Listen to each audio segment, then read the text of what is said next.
నుండి మన పైన వచ్చి ఇటు దుబాయ్ పట్టణం శారం వచ్చినాము కదా. అవునప్పా. 3 రాజ్యాలు తిరిగిన మన గాడికి దగ్గర ఎద్దుల చిక్కల ఇది పడమర దేశం దుబాయ్ పట్టణం. అలనాడు నా చిన్న సరబ్ గురప్పున్నాడు. అతని దగ్గరికి వెళ్ళి మన ఘాటక దగ్గర ఎద్దులోకి తీసుకొని రమ్మని తీసుకో సార్. గురప్ప నా ఎద్దులు గల ఈ మందంతా చూసుకోపోరా. ఈ మందంతా నాదే. ఏం ఆవులేసానా ఉన్నాయి. పక్క పక్కన స్ట్రైట్ గా కాకుండా ఎద్దు ఉంటుంది. రెండో చెప్పు. యారుంటారా? 2 ఎద్దులు. 2 ఇచ్చాడు బాబు. ఎలా ఆవుల మీద కాల్లా 2 చెప్పు. ఎవరుంటా? 2 ఎద్దులు. అవి చాలా కుళ్ళు తాగుతాయి. ఇది వద్దు, ఇది తాగుతానే ఉంటుంది. నాకే తెలుసు. అది వద్దు వద్దు వద్దు. లాస్ట్ లో ఉండే 2 ఎద్దులు చెప్పు. లాస్ట్ లో ఉండదా?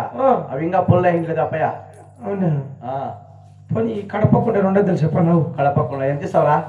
50,000 తీసుకో. ఏ తక్కువకి ఇస్తాం మేమేమన్నా? కరెక్ట్. నా ఎద్దులు బాగుంటాయి. తప్ప ఏమో అడిగింది. 70,000 తీసుకో. 40,000. 40,000. 40. ఈ షోట్ నా కొడుకున్నట్టున్నాడు. 70,000 ఇస్తాను నేను. 40,000 కాదు, 70,000 ఇస్తాను. ఏ అప్పయ్య మేము సంతం తిరగాడినమ్మా. 30,000. ఈ సొమ్ము నాది కాదురా. మరి 2 లక్షల రూపాయలు తీసుకో. ఏమే 20,000. ఈ పుట్టు షోట్ నా కొడుకు తెలిసిపోయా. 1,20,000 ఇస్తాను. లాస్ట్ మాట ఒకే రేటే. ఎంత? మూసుకొని 3 రూపాయలు దొరకం పో. కొంపలు బాగా కట్టినారా? వాన పడిన మా ఇంట్లో కూడా ఎండ పడిన మా ఇంట్లో పడాలా. ఎవరు కొంపుకొని వ్యాపారం పండుకొని కొంపుకోలేరు. రెడ్డప్ప మనకు తగమైన కాడెద్దులు సిక్కినాయి. రెడ్డప్ప ఇక ఏమి మన గాడికి దగ్గర ఎద్దులు సిక్కినాయి. మరా సిక్కిందాయా ఓలగొండ తోలంపించేసినాను. శబాస్ తలహారి. మరి మనం ఎద్దుల వారు మనం వచ్చి 7-14 దినాలు కాబోతుంది. ఓలగొండ అప్పుడు పెట్టిన మన అమ్మ భయపడి ఉంటుంది. ఇక మన ఊరికి బయలుదేరదామా? కొత్తప్ప ఎలా ఇంటికి కొత్తగా వచ్చిన పని వాడు కదా. అది ఈ పాల్గొండ 16 వీధిలో మెరుగైన బోలు ఉన్నది. ఒక చిన్న అదిగో అక్కడ కనపడుతున్నదే పడమర దేశం పాలగొండ అప్పుడు పెట్టము. అలా నాడు ఎద్దుల బేరం వచ్చే తమ్ముడు అమ్మ ఏమి పంపించిందా? పరమట దేశము పోవద్దండి అని చెప్పా. అయినా 3 రాజ్యాలు తిరుక్కొని పోతే తిరిగా 7-14 దినాలు అవుతుంది. తిరిగా 7-14 దినాలు అవుతుంది. ఈ పాలగొండ దాటి 4 అడుగులు వేస్తే మనం ఓలగొండ. అది అందుకే ఈ కడపక్కనే వెళ్ళిపోదాం పదా. పరమటి దేశం పెయింట్ మేము అమ్మతో చెప్పవు కదా. ఏడ చెప్పలే పదా. పదం పదరా పదా పదా.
శార వచ్చి పాలగుండ 16 మెరుడు తిరిగి ఈ రెడ్ల కట్టిన రచ్చలకు శార వచ్చినాము కదా.